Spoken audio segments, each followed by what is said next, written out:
Dari perencanaan yang sistematis, matang, dan dihasilkan dari data yang akurat, terpercaya, dan berasal dari berbagai referensi yang ada di satuan PAUD tersebut. Untuk mencapai hal itu, diperlukan analisa yang tepat menggunakan instrumen data yang valid yang saat ini telah disediakan oleh Kemendikbudristek melalui platform rapor pendidikan. Di video kali ini, saya akan berbagi praktik baik dalam mengimplementasikan perencanaan berbasis data menggunakan rapor pendidikan guna menciptakan pembelajaran berkualitas melalui Merdeka Belajar.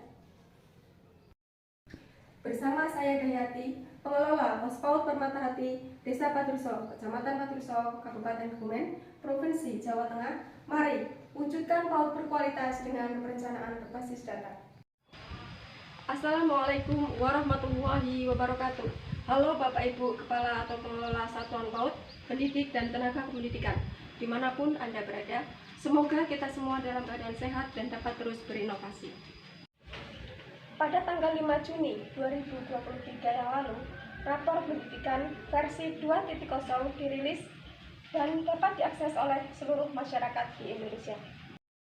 Dengan menggunakan rapor pendidikan, Satuan PAUD dapat mengidentifikasikan permasalahan yang muncul, merefleksikan akar masalahnya, dan bagaimana langkah pembenahan yang harus dilakukan agar kualitas pendidikan di Satuan PAUD meningkat secara menyeluruh dan produk yang dihasilkan sesuai dengan kondisi dan kebutuhan saat ini.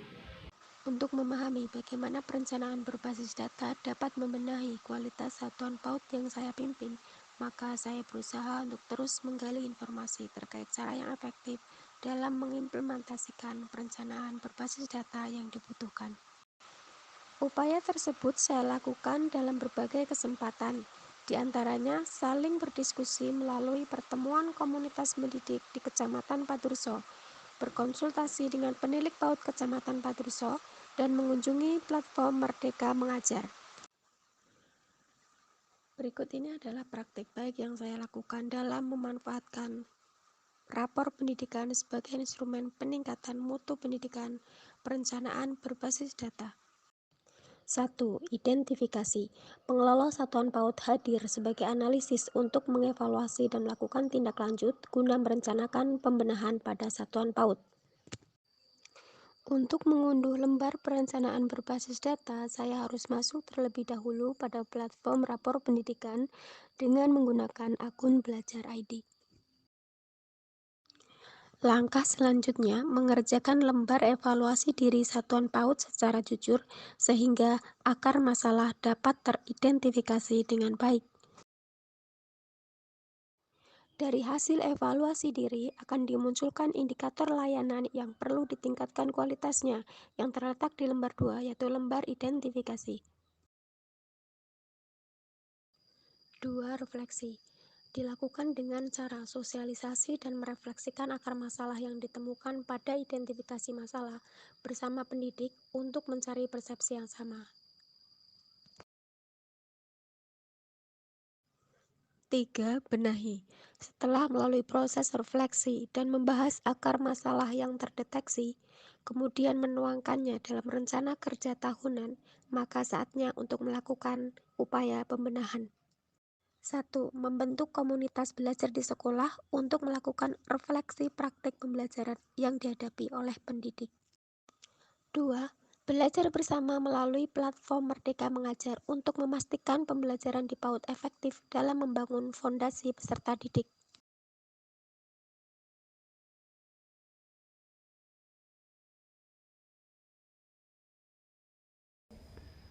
Terima kasih Bu sudah menyempatkan waktu untuk memenuhi undangan kami. Saya akan menyampaikan capaian perkembangan putra panjenengan sebulan ini. Oh iya, terima kasih Ibu. Bagaimana perkembangan anak saya selama sebulan terakhir ini di sekolahan? Secara umum dari semua aspek perkembangan sudah bagus, namun masih ada satu aspek perkembangan yang butuh distimulasi, yaitu aspek sosem. Oh iya Bu, bagaimana aspek sosumnya di sekolah? Biasanya di rumah itu senang dan mengulang kembali kegiatan di sekolah. Kalau di sekolah anaknya pendiam, tidak mau berteman dan suka nangis. Di rumah tolong distimulasi untuk hal tersebut. sering diajak bercerita dan bersosialisasi dengan teman. Oh ya Bu, terima kasih atas pengarahannya. Coba nanti insya Allah saya di rumah diperhatikan lagi.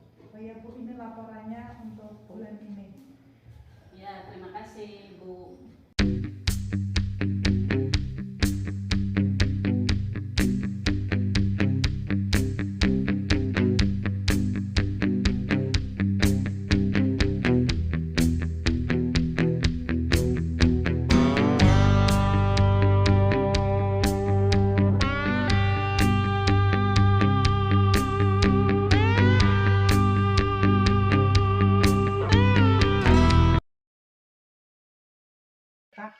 Kegiatan untuk anak-anak semakin menyenangkan, anak-anak jadi terarah, antusiasme anak-anak meningkat, pendidik lebih terarah melakukan kegiatan pembelajaran. Kesan saya menyekolahkan anak didik saya di Pospot Permata Hati, yaitu dari bunda-bundanya sangat profesional, sangat berdedikasi tinggi, ramah, disiplin, dan yang paling penting bunda-bundanya sangat sabar dalam mendidik semua anak-anak di Pospot Permata Hati. Fatir senang di Pos Permata Hati. Soalnya bundanya menyayangi Fatir dan teman-temannya. Demikian video praktik baik dari saya kali ini. Semoga dapat menginspirasi satuan PAUD lain untuk terus berinovasi dalam upaya perbaikan dan peningkatan mutu sekolah. Assalamualaikum warahmatullahi wabarakatuh.